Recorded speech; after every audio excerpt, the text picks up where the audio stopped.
안녕하세요. 저는 30대 후반의 주부입니다. 얼마 전 동서 시집살이에 5, 6월에 서리발 칠 뻔한 사연이 있어서 이렇게 보내게 됐습니다. 여자가 한을 품으면 서리가 내린다고 하죠. 다들 봄꽃이 즐거울 때 저는 매일매일 동서와 살얼음판 위에서 지내고 있었어요. 저는 아이를 둘을 낳고 살면서 시댁 일로 스트레스를 받아본 적이 없었습니다. 오히려 며느리 걱정을 제일 먼저 해주는 시댁이었어요. 결혼 당시에 양가 도움 없이 남편과 둘이 모아둔 돈으로 시작했었는데 어머님은 항상 미안해 하셨죠. 그렇지만 저는 둘이서 시작하는 게 맞다고 생각해서 한 번도 불만인 적이 없었어요. 그런데 어머님은 마음이 많이 쓰이셨는지 이것저것 많이 챙겨주셨어요. 저는 친정이 지방이라 멀어서 자주 갈 수가 없었습니다. 그런데 어머님은 그런 저를 딸처럼 챙겨주셨어요. 어머님께 미안해서 괜찮다고 하는 저에게 어머님은 다정하게 말해주셨습니다. 내가 사돈한테 우리 며느리 잘해주겠다고 하고 데려왔는데 내가 당연히 해야지. 저 이제 입덧도 많이 괜찮아졌어요. 이렇게까지 안 해주셔도 돼요. 입덧 괜찮아졌으면 더 잘 먹겠네. 먹고 싶은 거 다 말해라. 어머님이 저한테 보여주신 사랑은 돈 주고도 못 살 만큼 값진 행운이었어요. 저는 억만금을 가진 시댁이 있다 해도 지금의 시댁과 바꿀 수 없다고 생각했습니다. 그리고 남편도 성실하고 알뜰한 사람이라서 부자처럼 살지 못해도 없이 살 거라고 생각하지도 않았고요. 원래 결혼이라는 게 양손 가득 쥐고 시작해도 살다 보면 두 손이 텅 비는 생활이라고 하잖아요. 그래서 저희 부부는 욕심 없이 주어진 것에 만족하며 착실하게 살고 있었어요. 비록 대출받아서 마련했던 집이지만 처음으로 마련한 내 집이라 좋기만 했습니다. 매일같이 쓸고 닦을 정도로 아끼는 보금자리였죠. 그래서 우리 네 식구가 즐겁게 잘 살았습니다. 저희가 처음으로 네 식구 보금자리에 입주하던 날 남편이 귀여운 이벤트도 해줬습니다. 아이가 둘이나 돼서 병원이라도 한번 가려면 너무 힘들었는데 남편이 그걸 알고 저에게 중고차를 선물해 준 거예요. 남편은 저보다 더 신난 얼굴로 제게 말하더군요. 여보, 나 만나서 그동안 고생 많았지? 혼자서 애들 보려면 힘들 텐데 편하게 다니라고 내가 중고차 한 대 뽑았어. 앞으로도 우리 더 열심히 살자. 그동안 남편이 용돈에 보너스까지 모아서 산 차라며 중고차를 사줬어요. 제가 굳이 말 안 해도 배려해주는 남편 덕분에 부족한 것도 모르고 살 수 있었습니다. 이렇게 잘 살던 제 일상이 흔들리기 시작했던 건 중마고이였던 남편의 부장님과 엮이면서 금이 가기 시작했어요. 결혼 전에도 남편은 부장님을 저에게 따로 소개시켜주며 가장 믿는 인생 선배라고 소개해줘서 알고 지낼 수 있었거든요. 저희 결혼식 때도 축의금을 200만 원이나 해주실 정도였죠. 남들은 30에서 50만 원 정도 하는데 혼자 200만 원이나 하는 걸 보니까 각별한 사이구나 생각했어요. 당시에도 부장님은 자식들은 캐나다로 유학 보낸 기러기 아빠였는데 종종 캐나다에서 선물 왔다고 저희도 따로 챙겨주곤 하셨습니다. 그런데 나이 든 남자가 혼자 사는 건 티가 날 수밖에 없잖아요. 캐나다에서 보낸 선물 준다고 저희 집에 오셨는데 셔츠는 구겨져 있고 옷소매도 얼룩져 있는 게 보였어요. 그래서 저는 선물까지 챙겨와서 남편이랑 애들과 즐겁게 놀고 있는 부장님께 말했습니다. 아유, 옷이 이게 뭐예요? 이런 게 다 와이프 욕먹이는 건데 주말에 한번 가져와요. 우리 남편 거 세탁할 때 같이 해드릴게요. 아유, 괜찮아요. 가끔 같이 저녁 먹는 것만도 기러기 아빠한테 황송해요. 저는 후줄근한 부장님 모습이 신경 쓰여서 신경 써주려 했던 건데 부장님은 한사코 거절하셨어요. 그래도 혼자서 적적할 것 같아서 남편 보고 같이 퇴근해서 집으로 오라고 했던 적도 많았네요. 그렇게 서로 챙겨가며 집도 오고 갈 정도로 친한 사이였어요. 그리고 부장님은 집에 올 때 꼭 빈손으로 오질 않았죠. 한 번은 자기가 너무 자주 오는 거 아니냐고 양손에 선물을 한가득 들고 오셨는데 그것도 민망한지 저에게 민망한 듯 말하더군요. 내가 너무 자주 와서 괜히 귀찮게 하는 거 아니죠? 맨날 먹기만 해서 몇 개 사봤는데 받아요. 다음에는 그냥 오세요. 먹던 밥상에 숟가락 하나 더 올리는 건데요, 뭐.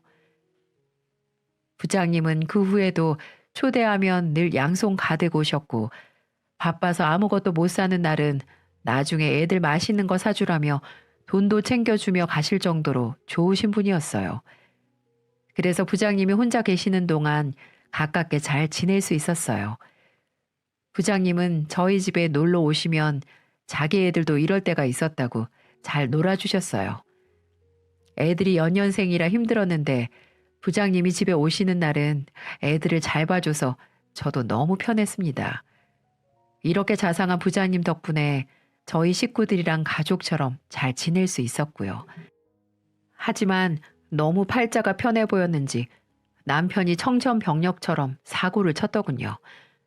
그야말로 마른 하늘의 날벼락 같은 일이었습니다. 자주 놀러 오던 부장님이 연락도 안 되고 잘 안 오시길래 남편에게 물어봤어요. 여보, 부장님 무슨 일 있으셔? 요즘에는 집에도 잘 안 오시네. 기러기 생활도 적응이 되셨나?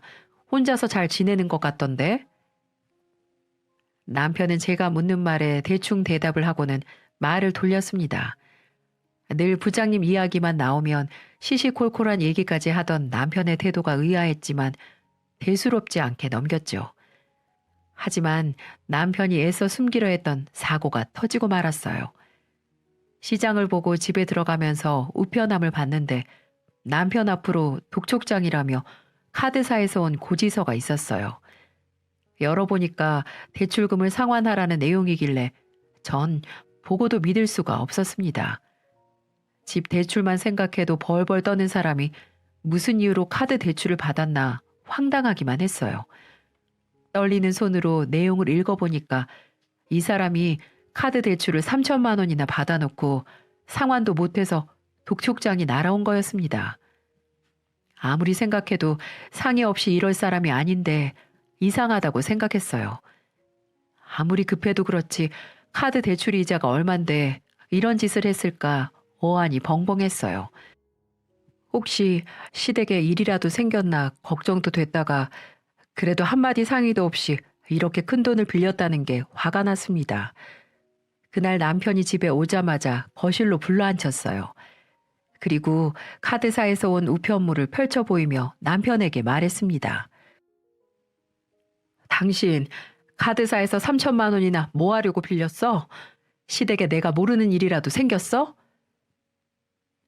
남편은 제가 꺼낸 고지서를 보고 얼굴이 하얗게 질렸어요. 저는 사실대로 말하라고 다그쳤고 제 말을 들은 남편은 눈물을 뚝뚝 흘리며 말했습니다. 부장님이랑 포장마차에서 술을 마시는데 애들 유학 비용 때문에 술을 잔뜩 마시면서 우시더라. 그러면서 한 번만 도와달라고 하는데 거절할 수가 있어야지. 나도 거절해 봤는데 정말 나밖에 부탁할 사람이 없다고 해서 그래서 도와드렸어.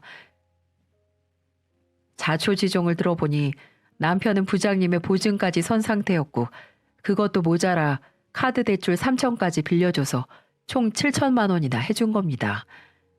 그동안 부장님은 5년이 넘는 세월을 유학 비용으로 800만 원씩 보내고 있었는데 애들이 학교를 입학하면서 1,000만 원씩 보내다 최근에는 1,500만 원까지 보냈다고 하더군요. 저는 그래도 그렇지 어떻게 보증을 함부로 서주냐고 소리쳤습니다. 솔직히 친한 건 친한 거고 남의 집 애들 교육 비용에 뭐하러 돈을 빌려주나요? 도무지 이해할 수가 없어서 남편한테 받을 수는 있는 돈이냐고 소리쳤어요. 독촉장까지 날아왔는데 저희는 끌어모을 돈도 없었고 결국 집을 내놓고 말았습니다. 부장님이 고향에 있는 부모님 땅만 팔리면 바로 준다고 했다는데 그 땅이 언제 팔릴 줄 알고 기다리나요? 결국 저는 제가 아끼던 집을 내놓고 월세집을 구할 수밖에 없었습니다. 양가 어른들도 도와줄 상황이 아니라 저희 부부는 다시 허리띠를 졸라매야만 했습니다. 우리 아이들은 월세살이 하는데 자기 자식들은 캐나다에서 키워보겠다고 우리 가족을 사지로 몰아세웠다고 생각했거든요. 그래서 저는 이사하고도 한동안 부장님의 붙자도 꺼내지 말라고 남편을 몰아세웠습니다. 급한 돈 갚고 이사하고 나니까 남편은 용돈도 마다하고 열심히 살았어요. 회사에서 나오는 작은 떡값도 꼭 저한테 보내곤 했죠. 정말 바닥부터 시작하는 심정으로 살고 있었어요. 그래도 짐 정리하고 자리를 잡고 나니까 애들 봐서라도 다시 심기일전 해보자 했어요. 남편도 주말에는 대리운전도 하고 참 열심히 살았습니다. 남편이 부지런하게 뛰어다녀서 애들 먹이고 입히는 게 부족하진 않았어요. 부장님도 돈만 생기면 조금씩이라도 돈을 갚아주셨고 다행이라고 생각했죠. 이미 벌어진 일 한탄해봐야 어쩌겠나 싶어 이렇게라도 만회하자고 남편과 참 열심히도 살고 있었습니다. 그런데 딱 이 시점에 도련님이 결혼 준비를 시작했고 동서와 만나게 된 거예요. 도련님은 서울대에서 만난 의대생이랑 오랫동안 연애를 하고 있었어요. 졸업 후 대기업을 다니고 있던 도련님과 달리 예비 동서는 의사 면허 합격까지 시간이 걸렸고 드디어 합격하게 되면서 본격적으로 결혼을 하게 된 거죠. 저는 이때까지만 해도 하나 있는 도련님이 장가가는데 뭐라도 해드려야 할 텐데 고민이 참 많았습니다. 하지만 시댁에서 처음 동서를 보고 전 뭐 이런 사람이 다 있나 했어요. 부엌에서 어머님이랑 음식 준비를 돕고 있었는데 애들이 거실에서 아버님이랑 도련님이랑 놀고 있었거든요. 동서도 애들을 좋아하는지 곧잘 보는 것 같았죠. 그런데 갑자기 첫째가 우는 소리가 들렸고 거실로 가보니 황당 그 자체였습니다. 동서가 첫째 아들한테 영어 이름을 물어봤대요. 그리고 그게 뭐냐고 묻는 애를 면박을 준 거예요.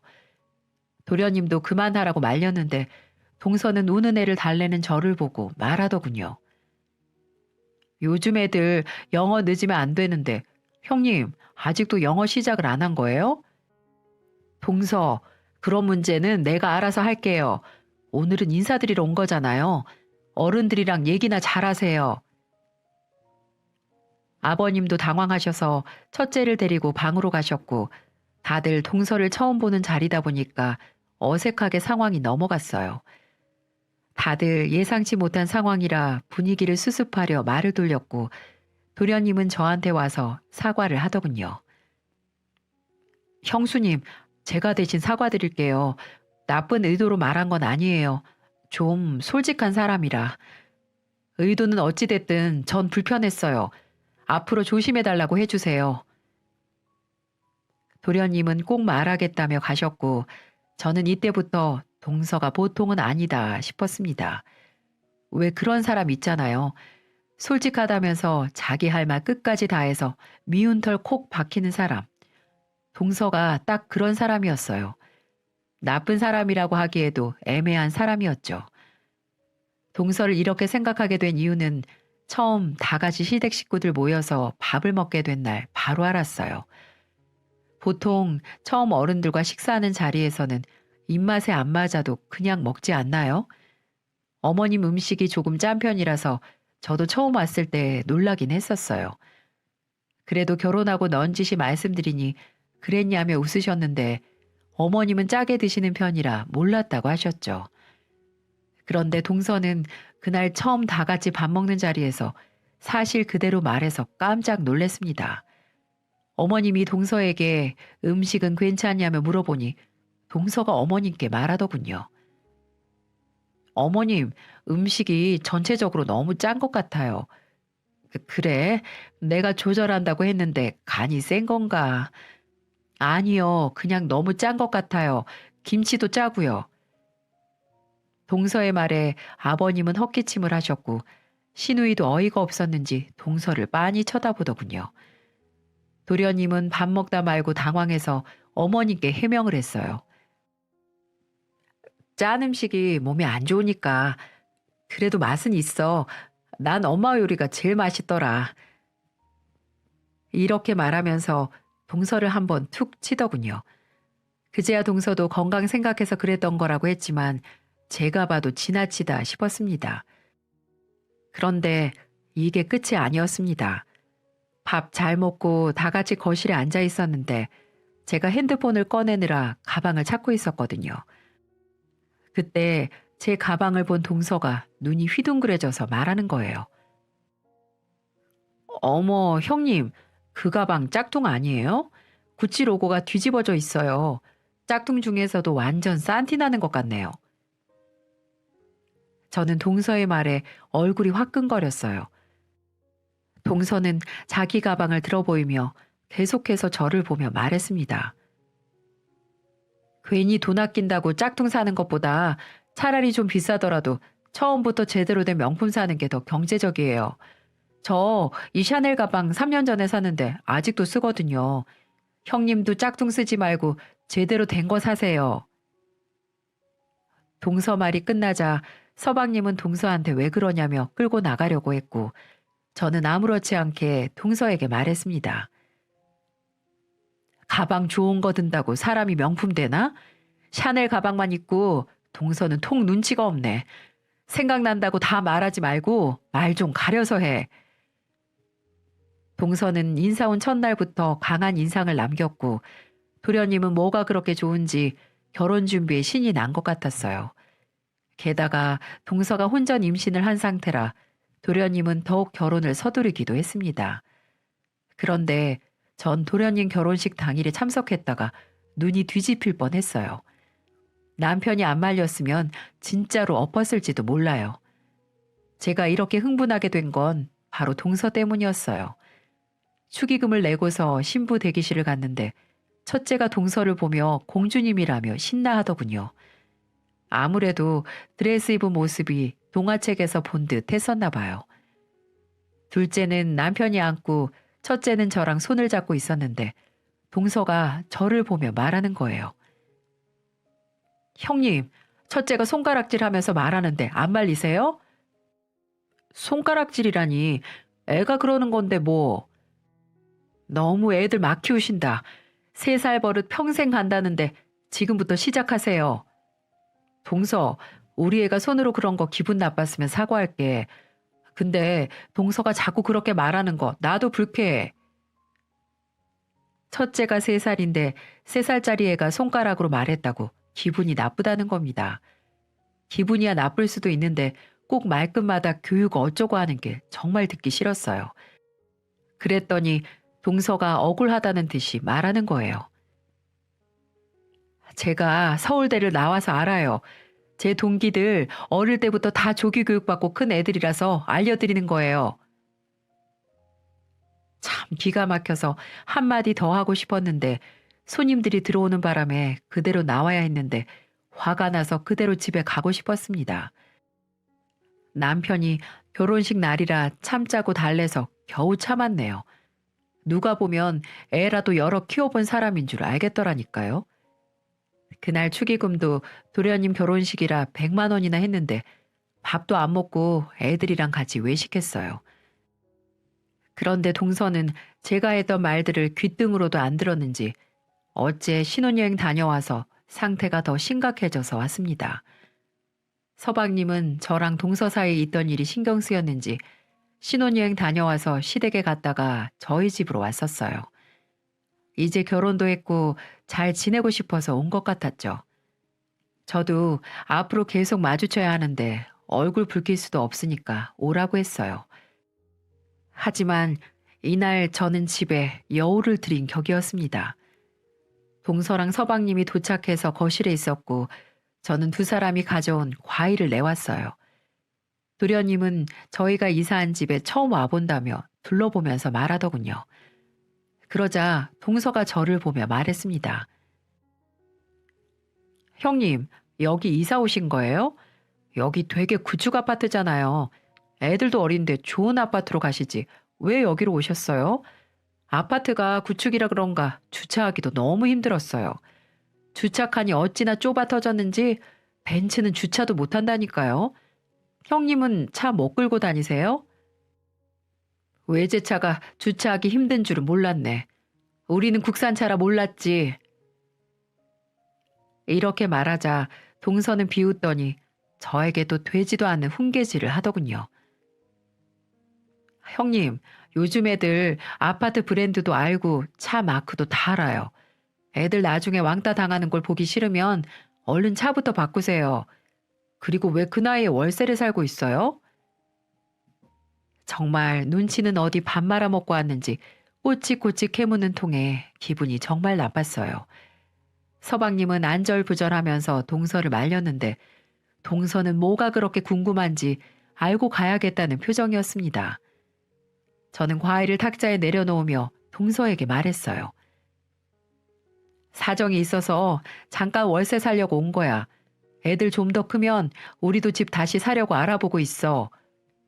월세, 중고 국산차까지 정말 애들 생각해서라도 꼭 하나는 바꾸세요.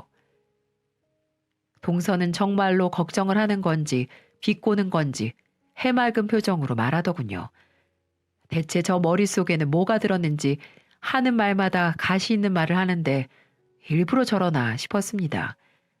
그래서 저도 동서에게 한마디 했죠. 동서, 내가 지난번부터 말하고 싶었는데 남 걱정 그렇게 함부로 하는 거 아니야. 저는 정말 걱정도 되고 어떤 기분인지 궁금해서 물어본 거죠. 전 축의금도 많이 하셨길래 잘 사는 줄 알았어요. 받고도 민망하네요. 내가 서방님 혼사에 그것도 못할까 봐? 그리고 자꾸 뭘 한다고 그런 소리를 해. 제가 동서와 분위기가 점점 안 좋아지자 서방님은 동서를 말렸고 남편도 서방님에게 오늘은 이만 가보라며 말했습니다. 서방님은 저에게 죄송하다며 사과를 하며 일어났고 아무리 생각해도 분하고 억울했어요. 그렇게 분위기 풀어보겠다며 왔던 서방님은 동서를 데리고 나가면서 죄송하다며 인사를 하고 나갔습니다. 그 후로 서방님네와는 연락도 잘 안 하고 지냈어요. 딱히 만날 일이 없기도 했고 만나봐야 불나만 생기니 기분이 안 좋았죠. 그런데 왼수는 외나무 다리에서 만난다고 명절은 피할 수가 없었어요. 그래서 몇 달 만에 동서를 시댁에서 만나게 된 거죠. 설날에 다시 만난 동서는 임신 중이라 배가 제법 나온 상태였어요. 동서는 마치 당연하다는 듯 인사를 하고 거실 한 구석에 눕다시피 앉았습니다. 그러면서 하는 소리가 여기까지 오느라 너무 힘들었어요. 지금 퇴교할 시간이라서 잠깐만 누워 있을게요. 그러면서 거실 한 구석에서 헤드폰을 끼고 눕는 겁니다. 저희 시댁은 며느리 눈치 주거나 하는 것도 없고 워낙 편하게 해주는 분위기이긴 했어요. 그런데 동서는 결혼하고 첫 명절인데 너무하다 싶었습니다. 어머님이랑 아버님도 당황하신 것 같았는데 이미 헤드폰 끼고 누웠는데 무슨 말이 들리겠어요? 눈까지 딱 감고 거실에 누워있는데 코도 막혔는지 음식 냄새도 못 맡나 봐요. 저랑 어머님이 분주히 움직이면서 기름 냄새 풀풀 풍기는데도 꼼짝을 안 하는 거예요. 귀 막고 눈 감고 누워서 한참을 안 일어나는데 진짜 대단한 여자다 싶었습니다. 아버님도 1시간이 넘게 누워있는 동서를 보며 혀를 차셨어요. 태교를 저렇게 오래 하고 누워있을 거라고 누가 생각이나 했겠어요? 어찌나 유난을 떠는지 명절에 시댁 오면서 온갖 태교 용품까지 챙겨왔더군요. 시누이는 신기했는지 동서가 챙겨온 물건을 들춰보며 이게 다 뭐야 하며 동서에게 말을 걸었습니다. 올케는 짐이 다 뭐야? 하룻밤 자고 갈 건데 짐이 그렇게 많아? 뱃속에서 아기가 못 드는 것 같아도 다 들어요. 하루라도 빠지면 안 되죠. 이거 서울대 동기들도 다 하는 거예요. 아유, 난 저렇게 하래도 못하겠다.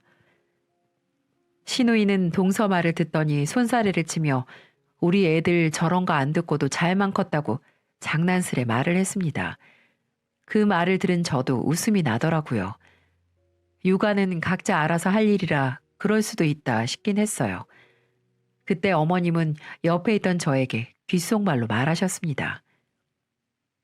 우리 아들 저런 거 안 해도 서울대 잘 간 거 보면 난 손 안 대고 코 풀었어. 그치? 어머님의 말에 전 웃음이 나왔고 어머니의 말에 다 같이 웃으며 음식 준비를 하고 있었어요. 그런데 의자에 누워서 태교 중이던 동서가 갑자기 일어나더니 가방에서 봉투를 꺼내서 우리 애들한테 가는 거예요. 그러더니 애들한테 봉투를 주며 말하더군요. 자, 숙모가 주는 선물이야. 받아. 그러면서 3살짜리 아이에게 봉투를 주길래 뭘 그런 걸 주냐며 거실로 갔어요. 첫째 손에 있는 봉투를 뺏어 들며 다시 동서에게 주는데 동서가 저보고 이렇게 말했습니다. 형님, 돈 앞에 장사 없어요. 괜히 자존심 부리지 말고 넣어두세요. 나중에 이사 가려면 이렇게 모아야죠. 저는 동서의 말을 듣고 돈 봉투를 바닥에 던지며 말했어요. 동서, 내가 만만해? 내가 함부로 말하지 말라고 했지? 다 형님 생각해서 하는 소린데 왜 화만 내세요? 그리고 제가 서울대 나와서 의사까지 됐는데 이 정도 말은 할 수 있잖아요. 그리고 나이 많다고 다 아는 거 아니에요. 제가 알려줄 때 고맙다고 하셔야 된다니까요. 동서의 말을 들은 시어머님은 저보다 더 화를 내며 동서의 말에 반박을 하셨습니다. 너는 위아래부터 배워. 위아래 없이 말하는 것도 태교 중인 거냐? 그게 아니라 형님이 빠듯하게 사느라 애들 교육에 통 신경을 못 쓰니까 한 소리예요. 그만해. 우리 손주들 네가 신경 안 써도 잘만 크고 있었어. 어머님이 동서에게 한마디 하자 동서는 금세 뾰루퉁해지더군요. 어쩜 그렇게 기분이 표정에 다 드러나는지 정말 애가 애를 가졌다 싶었습니다. 서방님도 동서한테 눈치를 주는 것 같았어요. 하지만 동서는 삐져도 단단히 삐져버렸고 아예 막 나가자고 작정을 했더군요. 한바탕 소란이 지나가고 저녁을 차렸는데 동서가 돕겠다며 오는 거예요. 그런데 음식을 식탁으로 옮기는데 반찬이 노골적으로 한쪽으로 치우쳐 있더군요. 가만 보니까 음식들이 서방님이랑 어머님, 아버님 앞에만 있는 겁니다. 제 남편이랑 애들 앞에는 반만 덩그러니 놓여 있었죠. 저는 기가 막혀서 음식을 끌어다가 남편이랑 애들 앞에 두려는데 동서가 제 손을 잡고 말하는 거예요. 형님, 위아래가 있지 반찬 그냥 이쪽에 둬요. 집에 가기 전에 배라도 채우고 가려고 하시나 왜 그러세요? 동서, 지금 말 다 했어? 저 배울 만큼 배웠고 다 알고 하는 소리예요. 형님 제가 말하면 화만 내시지 말고 좀 받아들이면 편하잖아요.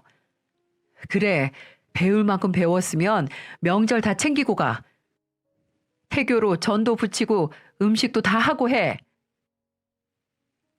저는 동서에게 으름장을 놓고 어머님이랑 아버님께 먼저 가보겠다고 인사를 하고 애들을 데리고 남편이랑 나와버렸어요. 시누이도 인사만 하고 시댁에 가서 없었고 동서 보고 설 당일 음식 혼자 해보라며 나온 거죠. 이렇게까지 할 생각은 없었는데 점점 우리 애들까지 무시하는 꼴이 진절머리가 나더라고요. 어머님은 저보고 고생했다며 일단 쉬고 내일 보자고 하셨고 아버님도 혀를 차며 들었던 숟가락도 내려놓으셨습니다. 명절에 모이면 즐겁기만 했던 시댁이 동서가 오고 나서 불편하기만 했어요. 게다가 시부모님도 동서 오고 나서 제가 시댁에만 오면 힘들어하는 것 같다며 너무 마음 쓰지 말라며 위로해 줄 정도였습니다. 미꾸라지 한 마리가 물을 흐리고 있는 꼴이었어요. 다음 날 설 당일이 됐고 어머님은 제게 전화로 말하셨습니다. 내가 중간에서 제대로 못했던 것 같아서 미안해. 그래도 설날인데 애들이랑 와서 밥이나 먹고 가. 어머님 죄송해요. 제가 너무 제멋대로 굴었어요. 내가 네 마음 다 알아. 그만큼 고생하면서 애들 키우고 남편 건사하는 거 힘든 일이야. 날 봐서라도 눈 질끈 감고 한 번만 왔다가 내가 입단속 제대로 해놨어. 저는 어머님의 부탁에 다시 짐을 챙겨 시댁으로 갔어요. 동서가 있어서 진짜 가기 싫었지만 어른들도 다 계시고 음식도 하다 말고 뛰쳐나왔으니 맏며느리로서 가야겠다 싶었습니다.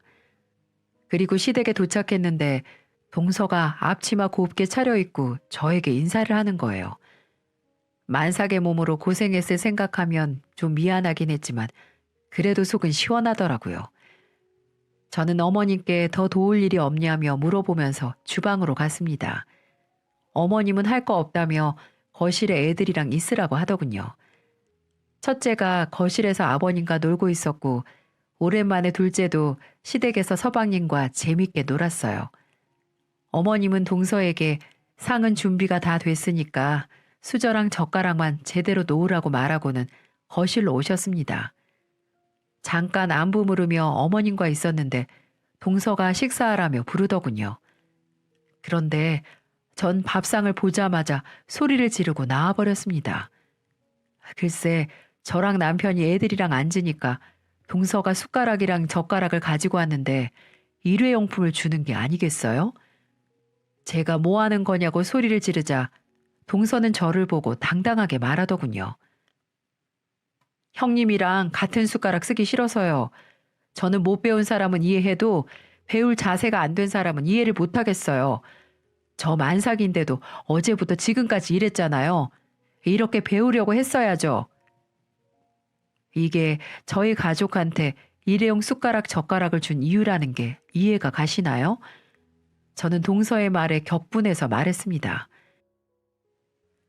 동서, 그렇게 똑똑한데 의사 면허 시험 왜 그렇게 오래 걸렸는데? 그 나이면 노산이야, 노산. 적당히 좀 해. 나야말로 밥맛 떨어져서 같이 못 먹겠어. 이 말만 남기고 시댁을 또 한 번 나와버렸네요. 남편도 화가 나서 그날은 제일 먼저 애들이랑 저를 챙겨서 나왔습니다. 정말 만날 때마다 얼굴 붉히는 통에 시댁이랑 연을 끊어버려야 하나 싶었습니다. 서방님이 사과하겠다고 전화도 하고 찾아도 왔지만 전 듣는 척도 안 했어요. 결국 동서가 출산할 때까지도 감정의 골은 깊어져만 갔습니다. 그래도 동서는 안 보고 살아도 시댁 어른들을 안 보고 살 순 없잖아요. 시댁을 2번이나 박차고 나온 맏며느리가 된 게 죄송해서 제가 먼저 사과도 드렸죠. 어머님은 동서가 100번 잘못한 거라고 해주셨고 동서랑은 별개로 시댁 어른들과도 자주 왕래했어요. 그런데 어머님께 반찬 좀 드리려고 남편이랑 같이 시댁에 갔다가 동서하고 딱 마주친 거예요. 동서도 저를 보고 놀랐는지 눈치를 보더군요. 서방님은 저를 보며 반갑게 인사했습니다. 형수님 오셨어요? 정말 오랜만이네요. 서방님 소식 들었어요. 축하드려요. 정신이 하나도 없었어요. 애를 둘이나 키우시고 대단하십니다. 서방님은 저한테 엄지를 보이며 웃었고 저도 같이 웃으며 뒤에 있던 동서를 봤어요. 저는 동서에게도 고생했다고 말해줬습니다. 제 말을 들은 동서는 고개만 숙이더군요. 하루 이틀 보는 싸가지도 아니고 이젠 그러려니 넘길 정도로 내성이 생겼었나 봐요.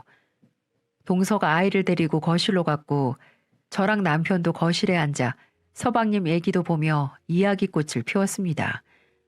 어머님은 아마 뱃속에 있는 게 편하다고 할 정도로 육아가 힘들 거라고 했어요. 안 그래도 육아를 하다 지쳤는지 동서 얼굴이 반쪽이 된 것 같긴 했습니다. 그래서 먼저 키워봐서 얼마나 힘든지 알기 때문에 동서에게 넌지시 물어봤죠. 애 보는 거 힘들어도 동서 몸부터 챙겨. 얼굴이 반쪽이네. 요즘 잠도 못 자고 미칠 것 같아요. 애가 잠도 통 안 자고. 100일은 지나야 잠도 길게 잘 텐데 막 태어났을 때가 제일 힘든 거야. 애 엄마들끼리는 통한다고 동서랑 육아 이야기를 하다 보니 금세 이야기를 늘어놓게 되더라고요.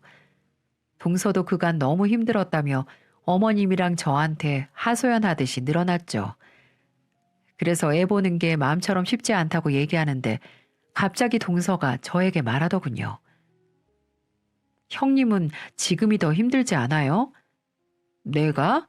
애들 저 정도면 다 큰 건데 뭐가 힘들어? 아니, 요즘 돈 없어서 생활비도 빠듯할 거 아니에요. 월세 매달 내는 것도 등골 휠 텐데. 애들 때문에 일자리 못 구하시는 거면 저희 집에서 일하실래요? 편하게 그냥 집 청소 좀 해주세요. 내가 왜 동선의 집 일을 해? 미쳤어? 그냥 봐달라는 거 아니에요. 월급 200에 대출도 받아줄게요. 도대체 언제까지 월세 살게요? 전세라도 옮겨 가셔야죠. 그 말을 듣고 기가 막혀서 한 소리 하려고 하는데 남편이 벌떡 일어나서 서방님의 뺨을 쳐버렸어요. 너무 놀라서 남편을 봤는데 화가 잔뜩 난 얼굴로 서방님께 말하더군요. 야, 이 새끼야. 넌 네 부인이 함부로 떠드는데 교육 똑바로 안 시켜? 언제까지 제멋대로 떠들게 둘 건데? 남편은 화가 잔뜩 나서 서방님께 말했는데 놀란 동서가 남편을 보며 소리를 지르는 겁니다. 지금 몰상식하게 뭐 하시는 거예요?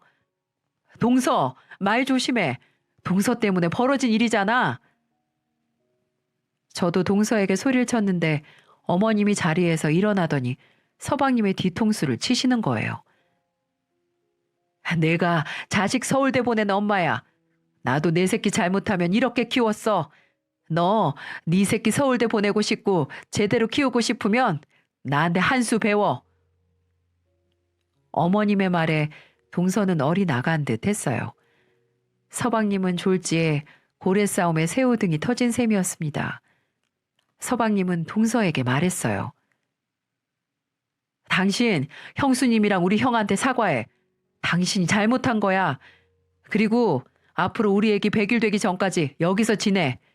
당신 혼자 애 보는 꼴 내가 불안해서 더는 못 보겠어. 서방님의 말에 동서는 자기가 하겠다며 말했지만 아버님과 어머님은 인성교육을 위해서라도 시댁으로 들어와 있으라고 했습니다. 그러면서 어머님이 동서에게 이런 말을 하시더군요. 곰도 동굴에서 100일 동안 쑥이랑 마늘 먹고 사람 됐다고 하잖아. 너도 여기 와서 사람 돼서 보내줄게. 엄마 되기 전에 사람이 되는 게 먼저야. 우리 큰며느리가 너 용서할 때까지 여기서 육아해. 결국 동서는 잘못했다고 사과를 했고 어머님은 얄짤없다며 서방님에게 바로 짐 가져오라고 했습니다. 저랑 남편은 서방님의 사과에도 듣는 척도 안 했고 어머님과 아버님은 그만 가서 쉬라며 나중에 전화 주겠다고 하셨죠. 그래서 전 어머니께 반찬만 드리고 나왔어요. 나오면서 남편에게 속이 다 시원하다며 칭찬해 줬더니 남편이 말하더군요.